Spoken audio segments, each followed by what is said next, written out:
Was it only 6 years ago that he had been driving this same car down the same freeway, singing for joy?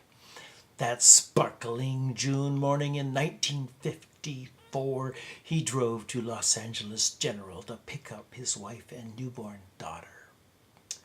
A brand new tune had come to his head as he barreled down the freeway, a tender sprout rooted in the first glimpse of his daughter swaddled in pink flannel.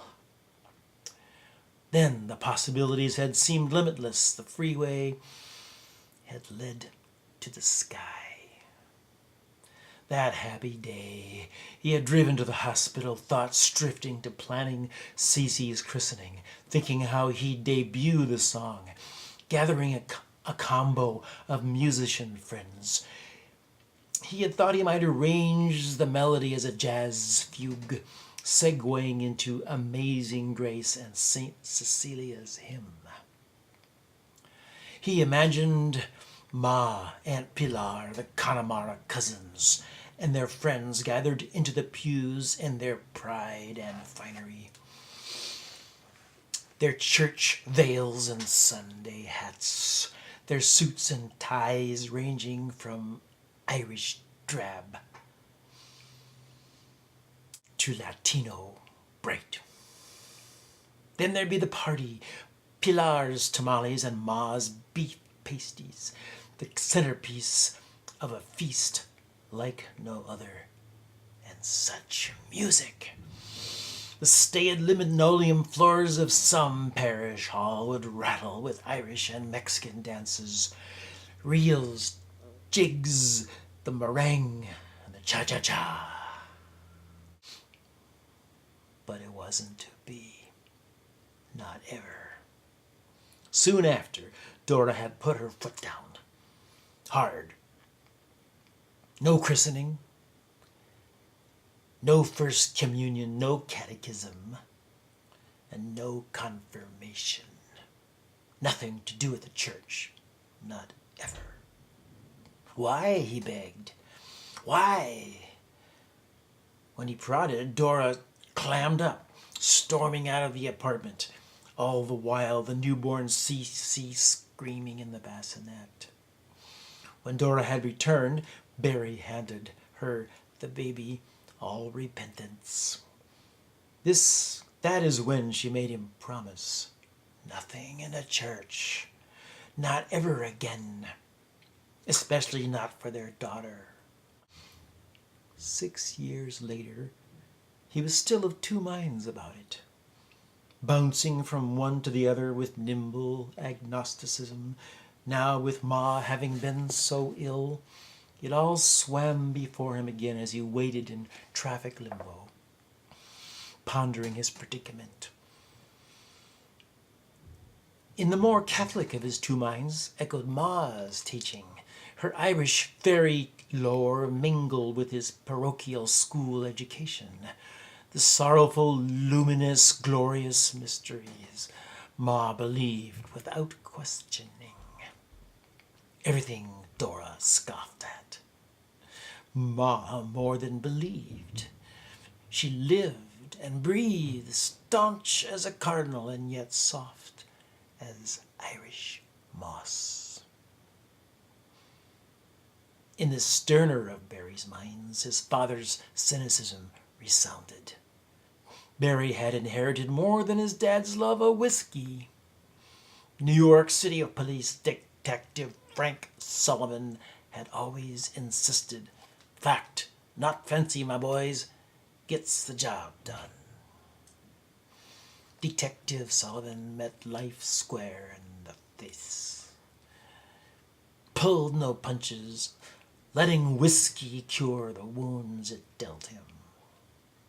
He wore his gun in a chest holster, even to mass. After church, the neighborhood kids would beg Dad to show them his gun. Briefly protesting for modesty's sake, he'd open the gun, take out a bullet, and offer it as a prize to the first who could recite the American presidents up to Franklin Roosevelt. Da strutted the Brooklyn streets like a B-movie hero. His path always the shortest distance between points. 5 years of familial neglect and grueling overtime advanced him from beat cop to plainclothes detective. Barry kept record of his father's successes with the same taut devotion with which he followed the Yankees. Ma was the source of all the warmth and music. New York was but a temporary evil to Ma. She dreamed every night of her home in Connemara. Come bedtime, she'd plant herself in her faded brown chair, take Barry onto her lap, and roll out glorious yarns of the Tuatha De Danann, land of the young and the deeds of the bold Fenians. She'd enchant him with tales of half-human silkies rising from the western sea. During the telling, her green eyes washed with mist. She assured Barry that her tale was, after all, truer than true, my boy, 'tis. Because Ma so believed in this world between worlds, Barry had believed in it too, longer than he'd ever admit to any of his buddies, to Dora, to anyone. Not to say that Ma wasn't an Orthodox Catholic. While tucking the blankets around Barry, she'd croon a verse of Schubert's Ave Maria, said finally, kneel to pray, an Our Father and a Hail Mary with him. Prayers and stories were all one cloth.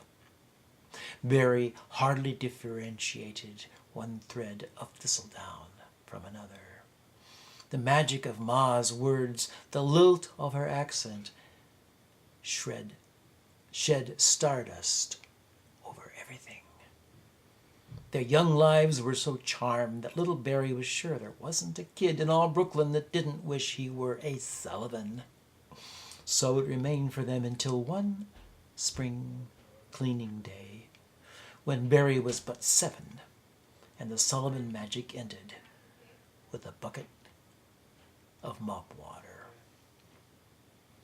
Weary from scouring the apartment to prepare for the coming baby, Ma had plopped on the couch to rest her swollen ankles. My legs are aching, Frankie. Will you throw out the dirty mop water for me? His ear to the radio, Da glimpsed Katie's belly like a bowling ball under her white apron. With a martyr's sigh, he switched off the ball game, swooped up the mop bucket, and chucked the water onto a patch of weeds outside the back door. Then went back to the game. He went. Jesus, Mary and Joseph, you've thrown out the bucket without watching for the sitter. You should have called out to warn them, Frankie. Ma heaved herself up from the Davenport, an anger in her eyes that Barry had never seen. Sitter? Katie, darling, you've never seen a fairy in your life. Nary a one, Frank Sullivan teased, chucking her chin. Neither have I, no matter how much whiskey I've downed. Even if you haven't seen them, you're supposed to look out for them. What if they take the baby? Ma rubbed her belly, her eyes darkening with tears. Aw, Katie, Frank sighed, you still don't hold with all that stuff. It's the 20th century. We're in America now. I'm sure if we left the fairies behind us, the baby will be just fine. Just you wait and see. You just don't care. With the powerful dignity that only a pregnant woman can wield, Ma rose from the couch. She stomped to the bedroom, snatched her rosary off the bedpost, and slammed the door behind her. Her murmured prayers seeped through the wall. Frank decanted the old Bushmills to drown them out. A whole tumbleful. Neat.